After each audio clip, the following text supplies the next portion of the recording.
we're talking about like trends in culture anyways, if we're talking about trends in culture, did you guys ever have the little outdoor library boxes in your neighborhood? It's like, sorry, I'm just scratching my eye. It's like this little, almost like a birdhouse kind of. Yeah. I think a few, yes. Yeah, so those are like very common here. Those are very common to Vancouver. I don't think I've ever lived in a place, in a neighborhood that didn't have them actually. I would consider these like a cultural thing because either your community has them or you don't. But okay, they're like these little, they're bigger than a birdhouse, but they look like little birdhouses that would go on people's yards. And people would put their old books in there and they'd like write like community library, take one, leave one behind, whatever. Right? And I always had one of these in my neighborhoods growing up. And I moved around a lot. Like I moved around a lot as a kid. And I'm not even kidding when I say this. I'm not even kidding when I say this. It's gonna sound really dumb actually. But during the roughest years of my life, not my life, the roughest years of my adolescence. Yeah, let's put it like that. During the roughest years of my adolescence, these community libraries were one of the only things keeping me living. That screams of dog poo put in them. No, if you did that, you're a bad person.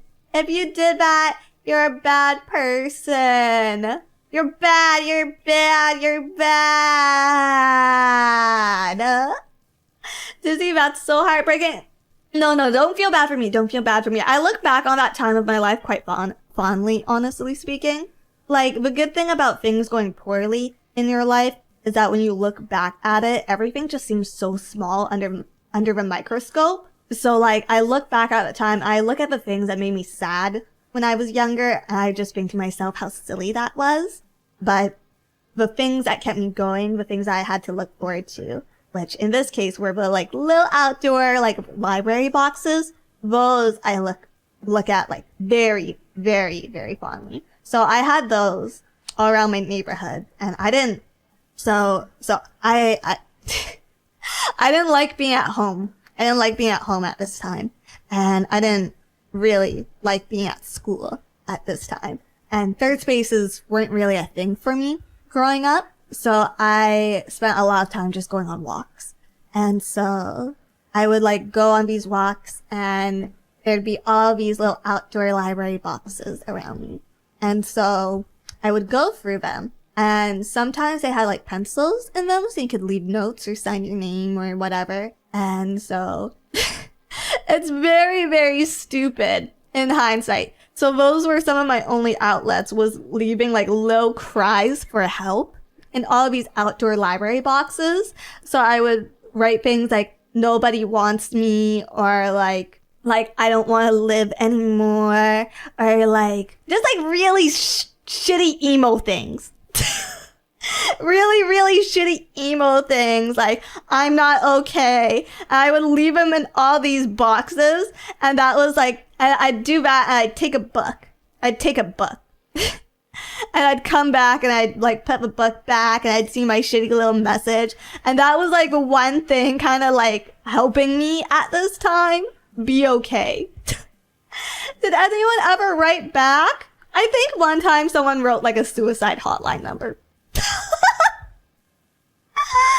So someone was thinking of me.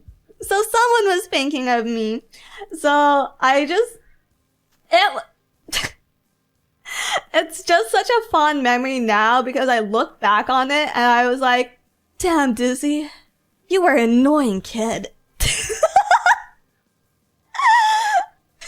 Yeah, it's a fun memory. Mental retard. Damn, girl, you live like at no point did my fucking adolescent mind go, shit, maybe I should get a diary. And instead, there's just neighborhoods, full neighborhoods, because I moved around a lot too. Just full fucking neighborhoods filled to a brim with my little suicide messages.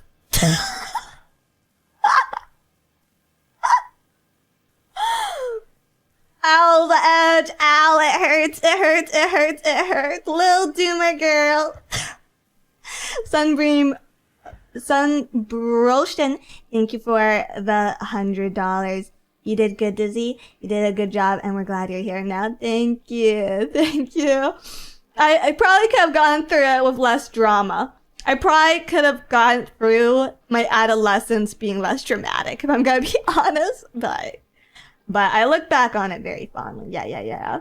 Edgy Tumblr emo girl, how original. No, it was actually like that. Because another thing is the weather here gets really dreary. It gets really, really dreary during wintertime, right? And instead of just taking, I'd say about an hour walk. I lived about an hour walk from where I went to school, right? And so during the winter, when it was raining and foggy, and the only people on the street were the homeless, instead of taking the worm-safe bus that I had subsidized, that I had a subsidized bus pass for, I willingly walked so I could, talk to myself in my brain and, write cringe poetry. But I didn't even write cringe poetry, I just thought it.